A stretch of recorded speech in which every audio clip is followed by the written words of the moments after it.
नमस्कार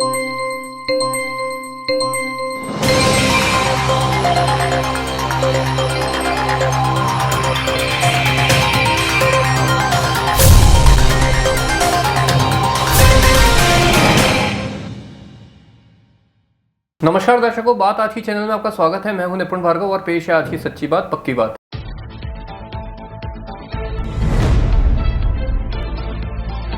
विधानसभा अध्यक्ष देवनानी ने अजमेर उत्तर को दी एक और सौगात। विभिन्न क्षेत्रों में सड़क निर्माण कार्य का किया शुभारंभ।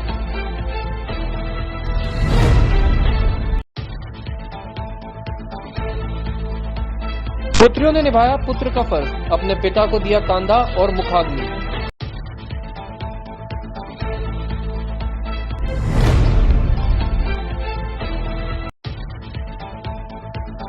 शॉर्ट सर्किट के चलते मकान में लगी भीषण आग, दमकल की गाड़ी ने पाया काबू, टला बड़ा हादसा।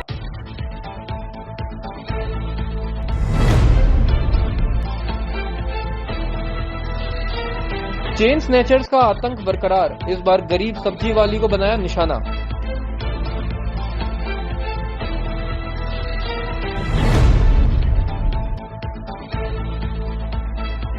अनुसूचित जाति और जनजाति समाज के बुद्धिजीवियों का हुआ सम्मेलन, राष्ट्रीय अनुसूचित जाति आयोग के अध्यक्ष ने की शिरकत।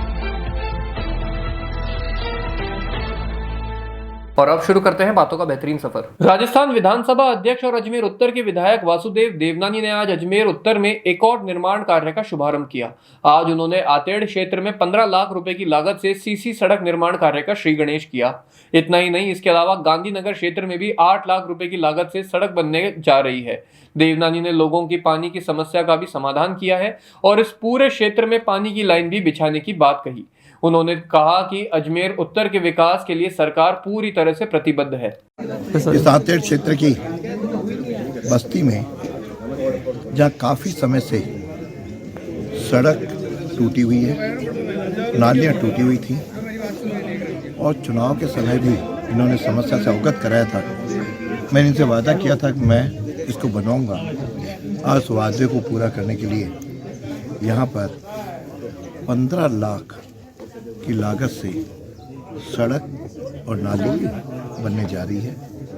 क्योंकि बरसात के दिनों में फिर खड्डे हो जाते हैं, इस बार डामर की सड़क न होकर के सीसी सड़क बनेगी। और पास में एक बस्ती है गांधीनगर और है, वहाँ भी 8 लाख की लागत से सड़क बनने जा रही है। मतलब ये क्षेत्र इन दोनों से सड़कों से और नालियों से यहाँ के रहने वाले लोगों को काफ़ी राहत मिलेगी। न कोई खड्डे में बुजुर्ग लोग गिर पाएंगे, न सड़कों पे पानी बहेगा। एक अच्छी सड़क महीने भर में तैयार होकर के इन सबको राहत दिलाएगी। और इस बस्ती में पूर्व में क्षेत्र के अंदर पानी की लाइन भी बिछाई है, लाखों रुपए की लागत से, ताकि सबको पानी भी मिले। फिर पानी के बाद चिकित्सा मिले। तो यहाँ भी पिछले दिनों हमने जनता क्लिनिक का भी श्री गणेश किया है और वहाँ पे लोगों को चिकित्सा सुविधाएं मिल रही हैं। किसी को भी जेएलएन हॉस्पिटल चक्कर लगाने की ज़रूरत नहीं पड़ेगी। छोटी मोटी बीमारियाँ यही लोगों का समाधान हो जाएगा। तो जो हमारा सोच है कि अजमेर उत्तर के अंदर किसी प्रकार से सड़कों की, नालियों की, चिकित्सा की, पानी की कोई भी कठिनाई न रहे, उस ओर हम आगे बढ़े चले हैं। और पिछले बजट में भी काफ़ी सुविधाएं आगे बढ़ी हैं। और फिर जब आदमी स्वस्थ रहेगा तो घूमने भी जाएगा। तो घूमने के लिए भी यहाँ पे काफ़ी कुछ चीज़ें हम लोग बनवा रहे हैं, ताकि आपके मेहमान आए, पूछेगा आप किस अजमेर में रह रहा हो, लगेगा अजमेर हमारा स्मार्ट सिटी है। उस प्रकार से भी हम लोग इसको बना रहे हैं। और इस बजट में भी काफ़ी नई चीज़ें भी मिलेंगी। तो ये अजमेर एक साफ स्वस्थ अजमेर, स्वच्छ अजमेर और स्मार्ट अजमेर हम लोग बनाने जा रहे हैं। तो आप लोगों से भी अपील करूँगा कि सफाई रखो और आप बच्चों को भी अच्छा पढ़ाओ। पास में स्कूल भी है, उसकी भी सुविधाएं हम लोग बढ़ा रहे हैं। मिल करके हम अच्छे बच्चों को शिक्षित बनाएं, ताकि कोई भी ये नहीं कहे कि हम पिछड़ी बस्ती में या आंतेड़ बस्ती में रह रहे हैं। हम सब लोग समान हैं, सब लोग आगे बढ़ें। तो राजस्थान की सरकार और केंद्र की सरकार आपकी सुविधाओं के लिए पूरी चिंता कर रही है। तो मैं आप लोगों को बहुत बहुत शुभकामनाएं, ये अच्छे बने। और भी कोई तकलीफ हो तो आप बताएं, सब लोग स्वस्थ रहें, हम मिल करके काम करेंगे। बेटियां किसी भी मामले में बेटों से कम नहीं होती, भले ही बात पिता को अंतिम विदाई देने की हो या पुत्र की जगह मुखाग्नि देने की। इस बात को पुष्कर की फ्रेंड्स कॉलोनी में रहने वाली नंद किशोर वाल्मीकि की 3 बेटियों ने चरितार्थ कर दिया। 45 वर्षीय वाल्मीकि ने शुक्रवार को मानसिक बीमारी के चलते परेशान होकर खुद अपनी जीवन लीला को समाप्त कर लिया था। उनके कोई बेटा न होने के कारण घर के बुजुर्गों और परिजनों ने फैसला लिया कि उनकी तीनों बेटियां तनु, गुनगुन और कुमकुम न केवल अपने पिता को कंधा देंगी बल्कि मुखाग्नि भी वही देंगी। पिता का साया सर से उठने के बड़े दुख के बावजूद तीनों बेटियों ने हिम्मत से काम लेते हुए न केवल अपने पिता को कंधा दिया बल्कि मुखाग्नि देके अंतिम विदाई भी दी। इसको देखकर अंतिम संस्कार में मौजूद हर किसी की आंखें नम हो गई। आपको बता दें कि आत्महत्या की इस घटना की सूचना मिलते ही पुलिस भी मौके पर पहुंची और मामले में जांच शुरू कर दी। हमारे यहाँ नंदकिशोर सन ऑफ मुक्तिलाल जी जो कि पिसांगन से यहाँ आके रहे थे और इनके 3 बच्चियाँ थी, जिनमें से 2 बच्चियों ने यहाँ मुखाग्नि दी है और कंधा भी दिया है। ये संदेश देना चाहते हैं कि बेटा और बेटी में कोई फ़र्क नहीं होना चाहिए। जैसा सरकार ने भी कहा बेटा और बेटी एक समान है, वैसे हमारी भी ये सोच रही। समाज के सभी प्रबुद्ध लोगों से तथा आपस में लोगों से पूछ के हमने राय ली तथा जो बेटियां इनकी 2, इन दोनों से कंधा देने के लिए आग्रह किया तो हमने सबने कबूल किया। आपका नाम? सुखराम मट्टू, पूर्व। रामगंज थाना क्षेत्र स्थित न्यू गोविंद नगर से एक घटना सामने आई है जहां गुजर छात्रावास के पास एक मकान में आग लग गई। आग लगने का कारण शॉर्ट सर्किट बताया जा रहा है। इस घटना की सूचना मिलते ही दमकल की गाड़ी मौके पर पहुंची और आग पर काबू पाया। आपको बता दें कि मकान में पुनीत बंसल और उनका परिवार रहता है, लेकिन घटना के समय वे घर पर नहीं थे। उनकी माता और बच्चा घर पर थे, लेकिन वे सुरक्षित हैं। आग के कारण मकान के घर का सामान जैसे कि बिस्तर, कपड़े आदि जल गए हैं, लेकिन गनीमत रही कि कोई बड़ा हादसा नहीं हुआ। न्यू गोविंद नगर है, गुजर छात्रावास के पास मकान है पुनीत बंसल का, जहाँ पर इतला मिली अभी टेलीफोन से कि वहाँ एक माताजी रहती है, उनका परिवार जन रहते हैं, जो कमरे के अंदर आग लग गई। किस कारण से लगी वो पता नहीं चल पाया। फायर ब्रिगेड को बताया, फायर ब्रिगेड आ गई है, कर्मचारी आग बुझाने में लगे हुए हैं। तो मकान में कोई था या खाली था? नहीं, मकान में रह रहे हैं ना, पुनीत बंसल उनका परिवार रह रहा है, इनकी माताजी रह रहा है, उनका बच्चा है वो रह रहा है। कोई जनानी तो नहीं? अब वो पूरी आग बुझेगी, उसके बाद में पता चलेगा अंदर क्या नुकसान हुआ। बाकी जनहानि कुछ नहीं हुई। सामान कोई बेड वगैरह है, कपड़े हैं, वो जल गए। बताएं कौन सी जगह है ये है न्यू गोविंद नगर में, गुजर छात्रावास के पास। शहर में आपराधिक वारदातों पर लगाम कसने के लिए एड़ी चोटी का जोर लगा रही अजमेर पुलिस पर अपराधी भारी साबित होते नजर आ रहे हैं। दिन दहाड़े अलवर गेट थाना क्षेत्र में लूट की वारदात को अंजाम देने वाले शातिर अपराधियों ने इस बार गरीब ग्रामीण सब्जी बेचने वाली महिला को अपना शिकार बनाकर पुलिस को खुली चुनौती दे डाली। वारदात के 24 घंटे बाद भी पुलिस के हाथ खाली है और लुटेरे चैन की बंसी बजा रहे हैं। शुक्रवार सुबह वारदात उस वक्त हुई जब महिला सब्जी की टोकरी सर पर रखकर कालू की ढाणी इलाके से सब्जी बेचने आई थी। बाइक पर सवार 3 बदमाशों ने महिला को गाजर लेने के बहाने से रोका और उसके सर पर बंधे परंपरागत स्वर्ण जेवरात बोर को झपट्टा मारकर तोड़ा और फरार हो गए। रेलवे फाटक के पास हुई वारदात के दौरान सड़क मार्ग सुनसान था और इसी बात का अपराधियों ने फायदा उठाया और गायब हो गए। लूट की शिकार महिला अपने परिजनों के साथ अलवर गेट थाने पहुंची और पुलिस थाने पर लूट की घटना कारित करने वाले अज्ञात बदमाशों के खिलाफ रिपोर्ट दर्ज कराई। ये मम्मी के साथ घटी थी। कल सुबह 9:15 बजे की बात थी। सब्जी लेके कालू ढाणी में बेचने जा रही थी तो रेलवे फाटक और ये CRPF के गेट के पास में अचानक 3 युवक आए थे। उन्होंने, एक ने बोला था कि हमें गाजर चाहिए और 2 जने पीछे थे। फिर उन्होंने गाजर देने के लिए नीचे ओढ़ा उतारा। नीचे उतरने के बाद उसने सिर के ऊपर बोर था, उसका झपट्टा मार के बाइक पे चले गए। वो सोने का था, 10 ग्राम का था। करीब क्या कीमत होगी? अभी 1,10,000 के करीब है। भैया शिकायत दर्ज करा ली? शिकायत अलवर गेट में करवा दी था। और घटना कहाँ हुई थी? ये कालू ढाणी के पास। मम्मी रोज आती सब्जी 30 साल से बेच रही है सब्जी। सब्जी बेच में जा रही लेन पास कर। जी। हाँ, कालू की डाड़ी में जावे ही तो कहो बड़ा माई मैंने सब्जी दे के तो मैंने उतारियो नीचा तो कहो नीचे उतरते ही मोर तक जाके थी लोली देते है वो तो बोर के लोम भर के और भाग जू। हाँ जान का दीप था। हाँ, मैं पतला सा कि याद छोरा हाँ 3 तो वो एक ही छोरा आयो मार कर एक ही ले जू यार बेच को बड़ी ना वे 100 रुपया के एरिया भाई गाड़ी चालू कर बेली यार जट्टी फटाफटी तोड़ और फटाफटी तीनों बैठ गया। कई कियो कब खाना की घटना है? मन कियो काई कोना बतौर भाग्य तोड़ भाग्या वेले काई कियो काई कोना अच्छा कटा पेंट के वो और एक तोड़ा को यही हाँ सोना को सोना को ना कब की घटना है? हाँ कब की बात है? काल की है काल दिन का हाँ काल सुबह 9 बजे सुबह ही? हाँ ऑटो लेर गई मंडी में सब्जी लाई अच्छा रोज सब्जी बेचो आप? हाँ रोज ही बेचो मैं तो सब्जी रहते कहाँ हो आप?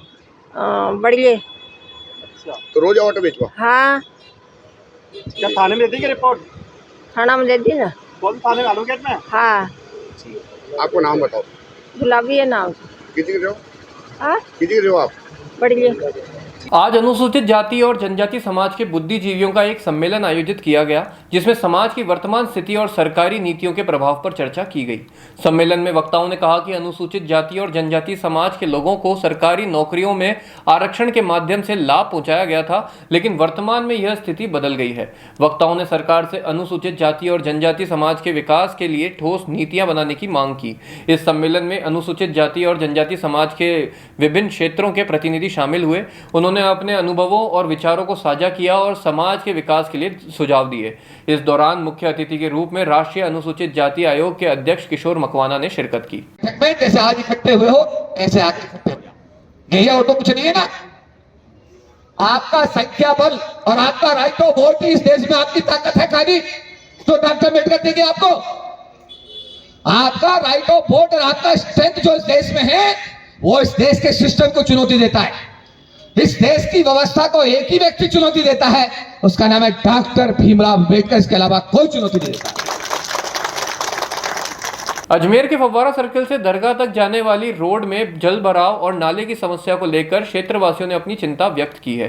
उन्होंने बताया कि दिल्ली गेट से लेकर दरगाह तक के इस पूरे रोड पर जल भराव की समस्या है, जिससे लोगों को परेशानी होती है। उन्होंने कहा कि इस रोड पर कई बड़े अधिकारी और वीआईपी लोग भी आते जाते हैं, लेकिन इसके बावजूद यहाँ की स्थिति बहुत खराब है। उन्होंने बताया कि नाले में कचरा और पानी की बोतलें फेंकी जाती है, जिससे जल भराव की समस्या बनी रहती है। क्षेत्रवासियों ने नगर निगम से अपील की है कि वे इस समस्या का समाधान जल्द से जल्द करें और जनता को राहत प्रदान करें। जिस प्रकार से फुहारा सर्किल से लेकर दिल्ली गेट और दिल्ली गेट से लेकर दरगाह क्षेत्र तक ये पूरा जो है वीआईपी रोड है। यहाँ सभी लोग बड़े बड़े वीआईपी लोग आते हैं, प्रशासनिक अधिकारी दरगाह आते हैं। अभी कुछ समय पहले उर्स ख्वाजा गरीब नवाज के उर्स 813 उर्स हुआ था। उस उर्स के दौरान जो ये आप दिल्ली गेट से लेकर जो नाले देख रहे हैं, उन नालों में इतनी सारी तो जो है पानी की बोतलें मिली है, और जितने भी होटल वाले हैं, दुकानदार हैं, चाय वाले हैं, थड़ी वाले हैं, जितने भी लोग हैं, वो सारा कचरा जो है वो नाले में डालते हैं। उस नाले की वजह से पानी ओवरफुल हो जाता है और वो पानी बाहर आता है, जिससे दरगाह जाने वाले जायरीन उनके कपड़ों पे छींटे लगते हैं। आप देख रहे हैं कि काफ़ी जो है पानी रोड पे जो है पूरा ठेठ से लेकर दिल्ली गेट से लेकर फुहारे तक वो हो रहा है। ये वीआईपी रोड है, इसमें सभी लोग आते जाते हैं दरगाह के लिए। और ख्वाजा गरीब नवाज की दरगाह जो पवित्र दरगाह है, यहाँ हर हिंदू, मुस्लिम, सिख, ईसाई सारे लोग यहाँ आते हैं। उनके लिए कोई ऐसी व्यवस्था नहीं है। देख रहे हैं आप पानी कितना बाहर हो रहा है, कितना ट्रैफिक जाम हो रहा है, और ना ही यहाँ पर जो है इस तरह की मतलब नाले पे जो है लोगों की नगर निगम की कैबिन है। तो मैं आपके चैनल के माध्यम से कहना चाहता हूँ कि नगर निगम इस पर ध्यान देवे, इस पर कमिश्नर ध्यान देवे, आयुक्त ध्यान देवे, क्षेत्रीय पार्षद ध्यान देवे, और इस व्यवस्था को जल्द से जल्द सुधारने की और जनता को अच्छी राहत मिले। सरकार के भूमि नियमों को ताक में रखकर बड़े रसूखातों की आड़ में सरकारी भूमि, वन भूमि आदि पर कब्जा कर उसे राजनेताओं और अधिकारियों को औने पौने में बेचने वाले माफियाओं के खिलाफ अब प्रशासन सख्ती के मूड में आ गया है। गत दिनों संभाग मुख्यालय की नाक के नीचे ग्राम खाजपुरा में कई बीघा भूमि को कब्जाने और उसका भू रूपांतरण करवाए बिना बेचने की सनसनीखेज खबर का खुलासा आपके अपने चैनल बात आज की ने किया था। खबर की सत्यता पर मुहर के साथ ही भूमाफियाओं पर अजमेर प्रशासन ने लगाम कस दी है।